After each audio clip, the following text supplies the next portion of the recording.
さんありがとうございます。じゃあブランドジャパンの久保と申します。よろしくお願いします。じゃあ本日は東京都の伝統的工芸品の東京銀器さんの笠原信夫さんの方にお邪魔していただいてます。本日はよろしくお願いします。ちょっと自己紹介の方お願いしていいですか。笠原と申します。お願いします。で本日なんですけど、一応5つのテーマに絞ってお話をさせていただきたいと思うんですけども、1つ目が東京銀器に従事されたきっかけっていうところと、あと2つ目が伝統的工芸品の東京銀器の歴史っていうところと、あとこだわりの一品と今後についてと、あとは最後に販売の紹介をさせていただければと思うんですけども、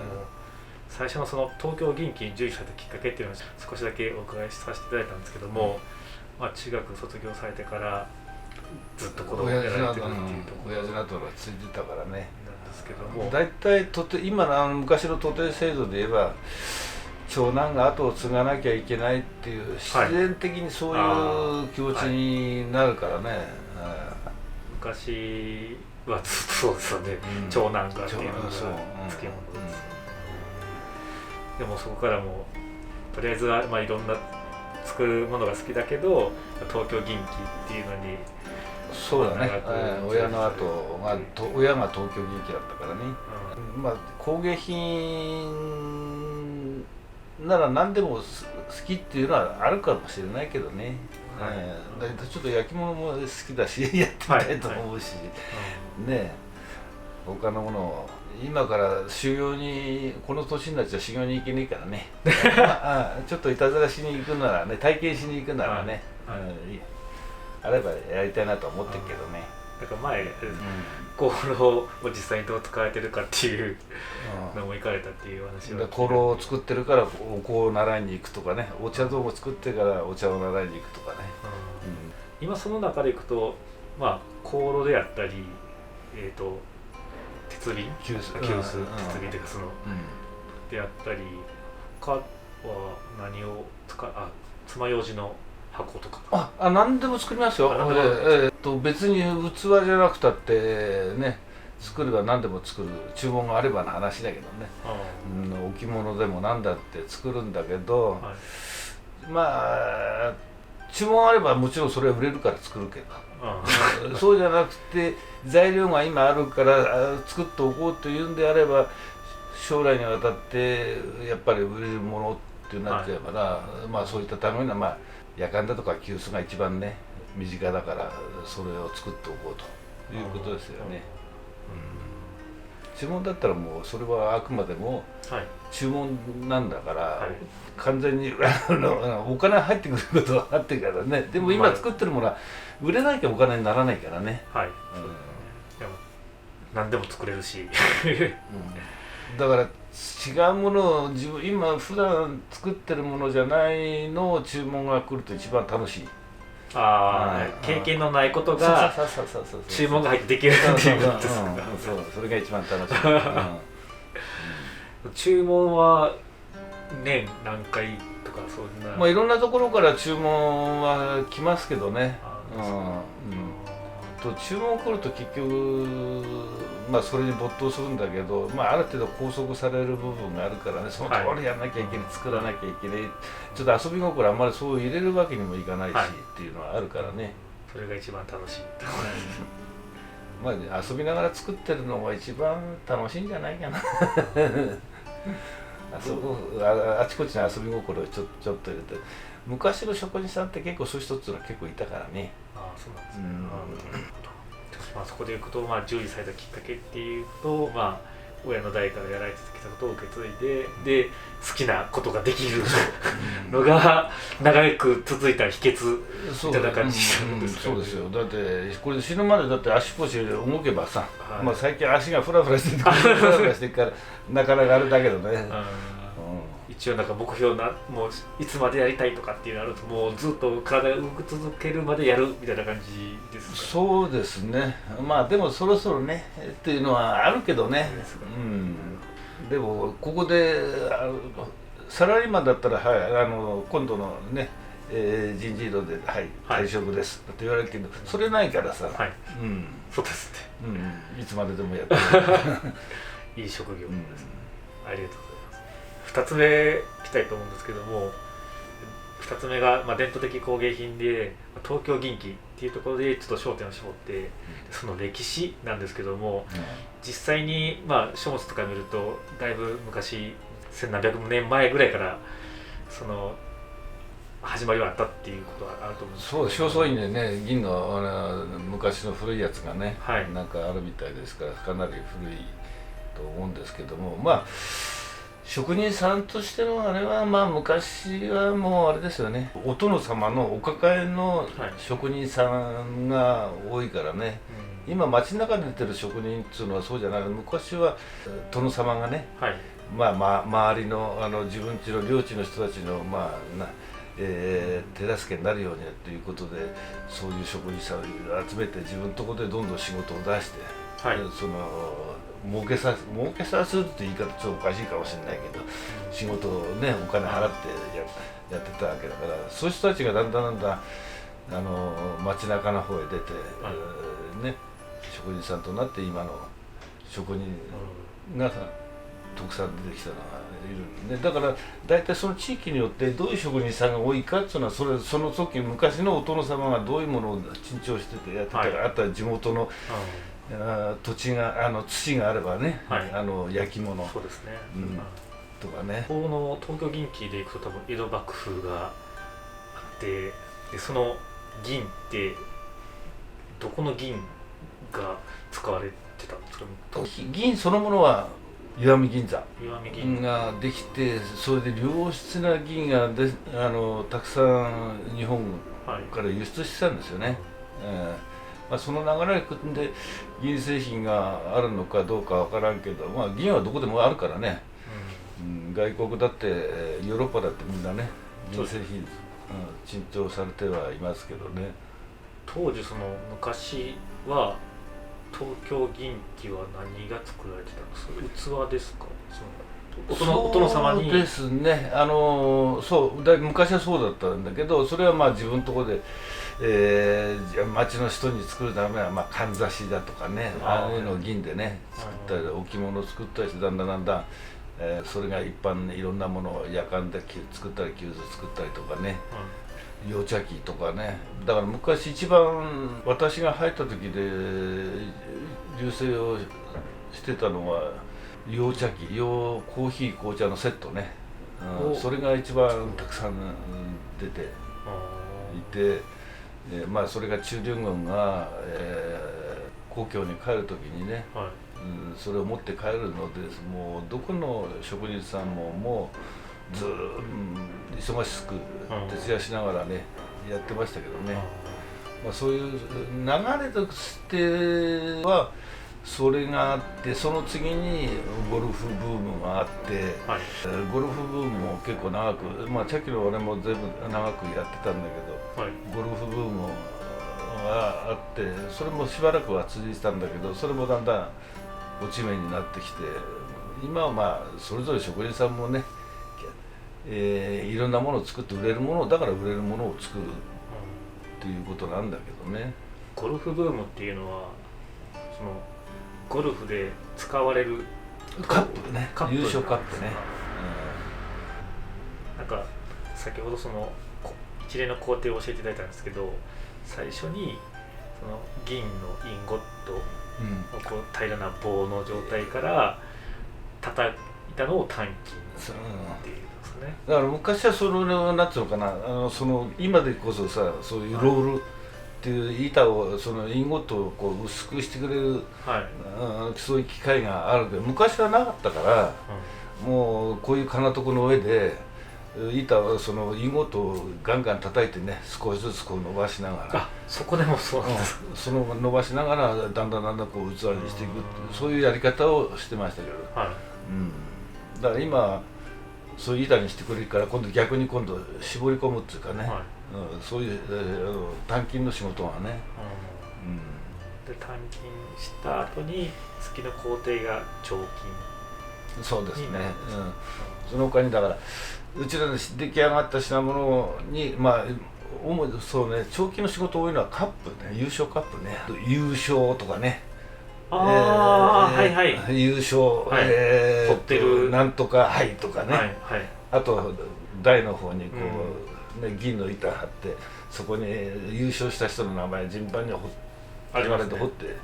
持ち回りでもね、はいはい、いわゆる相撲もそうでしょ。相撲のよくある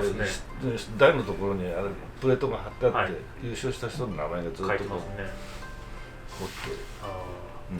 それが彫金。それが彫金の仕事。あと仕上げっていうのはその彫金で例えば優勝って袋文字で彫った中に金をこうメッキするみたいにすると仕上げ師さん。加工、メッキでやったり、そうです。磨いたり、そう黒くしたりねするのが仕上げ師さん。大体基本はその3工程で作られるんですか。仕上げ師さん、大体最後は仕上げ師さんで終わりだね。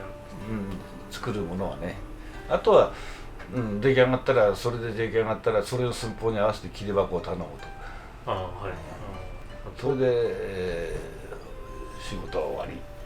あと納める。銀さんならではその切りばめでしたっけ。切りばめ、はい。切りばめをね、うちらで誰でも皆さん切りばめはやりますけど、それ専門にやってる人もね、何人かいたことはいたんですよね。切りばめは得意だっていう人がね。切りばめ師っていうんですか。そう、切りばめ、切りばめ師っていう言い方なんかあれかな。そういうそれを専門にやってる人もいられた。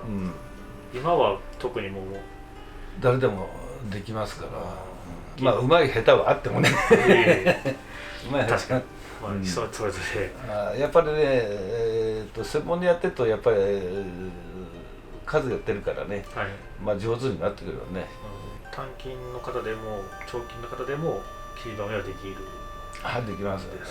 彫金の人は彫金だけであんまりこう切りばめみたいなのやらない気分だったらね。本当に彫金の人はね、彫金だけですよ。だから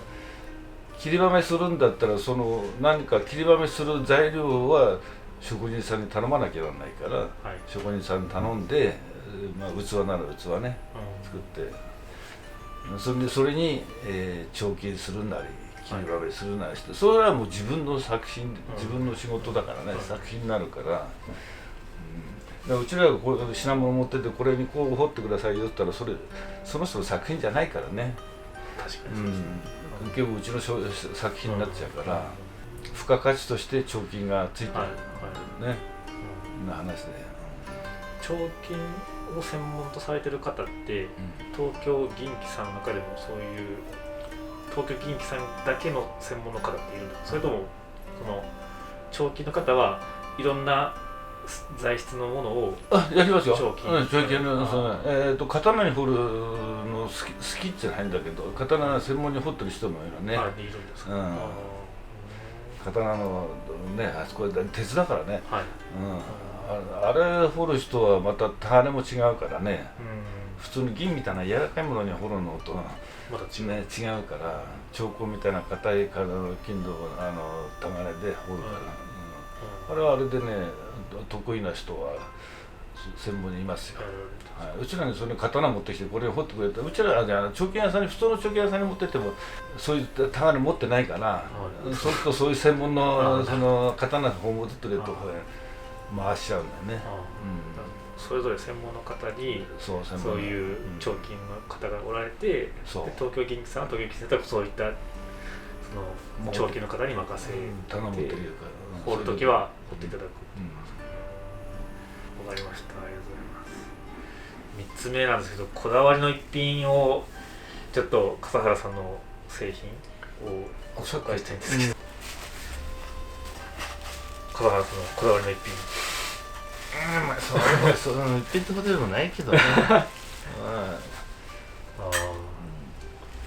おもが何作った？思うがままに作られたんですか。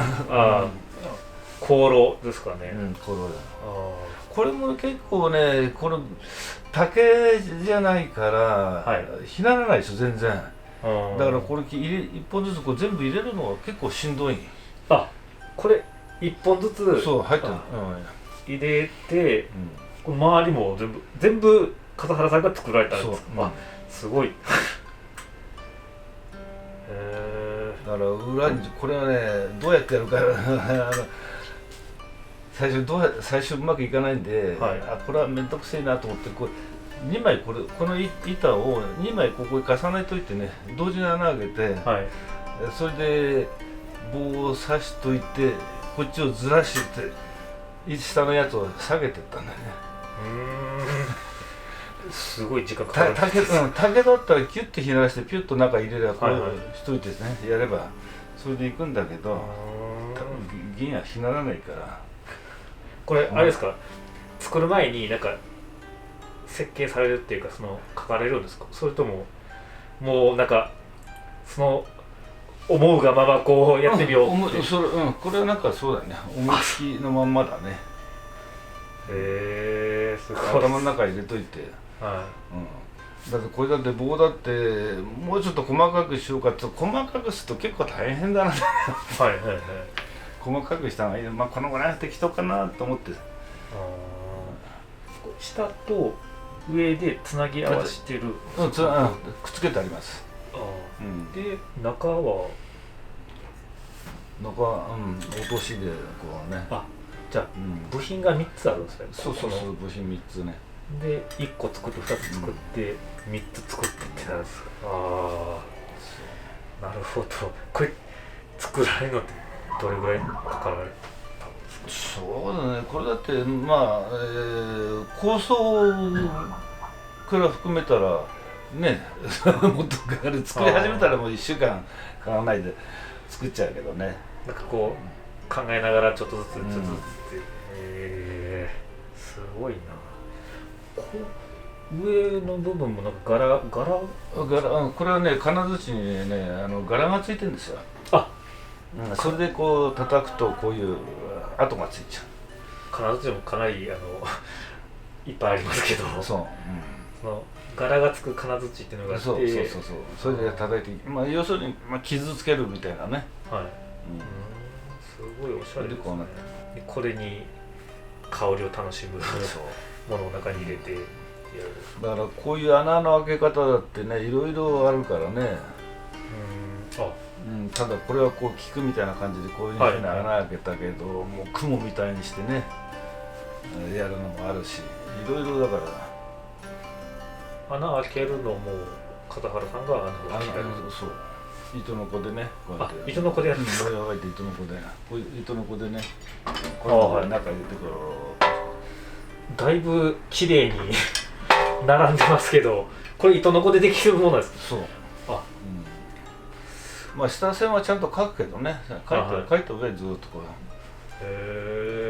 すごいな。こだわりの香炉。香炉。ありがとうございます。4つ目の、今後についてなんですけど、今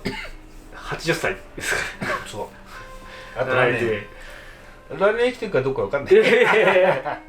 まだまだずっと趣味やり続けていただいて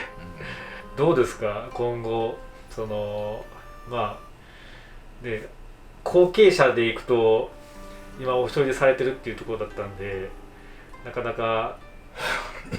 残すのが難しいとは思うんですけども、夢って言ったらいいんですかね。今後なんか笠原さんがやりたいことってどういったことがやりたいこととか。いろいろ変わったことやとにかくね、いろんなコラボレーションじゃないけど他のものとなんか銀とのね、コラボみたいのはやりたいなと思ってるんだけど、なんか笠原さんの作品の一つで何かありますよね。香炉でも陶器の上につけるでそれはいろいろ銀製品のやつも一つありますけど、そういった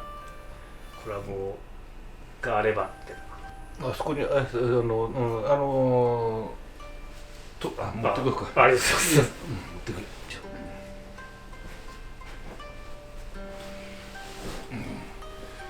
これは赤津焼のね。赤津焼。あれね、これはこういう形で作ってもらって、ここに蓋銀でホヤですね。ホヤです。これは湯飲みなんですよ。はい。湯飲み陶器ですか？そう、陶器。はい。それここに合わせて、やっぱりホヤ作って、はい、それはね、1個作って売れたんですよ。そこにホヤこれ2つ湯飲みで買ってきてね、1つ作って売れたんだけど、これも作ってみようかな売れんのかなだけどこれいくらで容器でいくらで買ったか忘れちゃったけど、そんな高いもんじゃねえと思った。それ皆さん何使われるんですか？その何やホヤを香炉にするからホヤ、別に香炉にこのままだって当然香炉になりますよね。別にホヤつけなくたっていいんだから、出てくればいいんだからね。ちょっと見た目のおしゃれの、そう先ほどの銀の高級感っていうところ、まあでも確かにつけるとちょっとワンランク上がります。ついてるのとついてる、ここからこうね、これはちょっと細かかなり細い線みたいになってるけど、こういうところからこうふわーっと煙が上がってくるだけでね、だからこういう模様があって、その脇をよけて煙が出てくると、またそれはそれでね、ぜひコラボしたい方はよろしくお願いします。いろんなもの銀と何か一緒にさせてもらえればと思いますね。その中でいくと、今後の活動も含めてまだまだやりたいことはあって、楽しい。次何を作ろうかっていうのがこれまた一番楽しいんでね。そうですか。そう、まだ新しいものがあればぜひやりたいっていう。まだやりたいですよ。新しいものに挑戦し続けるというところではい、ありがとうございます。はい、どうも。最後に販売作品のご紹介というところで、一応笠原さんと一緒に写真を撮らせていただいて、でちょっと私もまだ、解説はできてないんですけども、そういった、オンラインでの販売っていうのを一応進めていきたいと思ってますので、ぜひそちらの方でご購入いただければと思います。すいません、本日はありがとうございます。ぜひ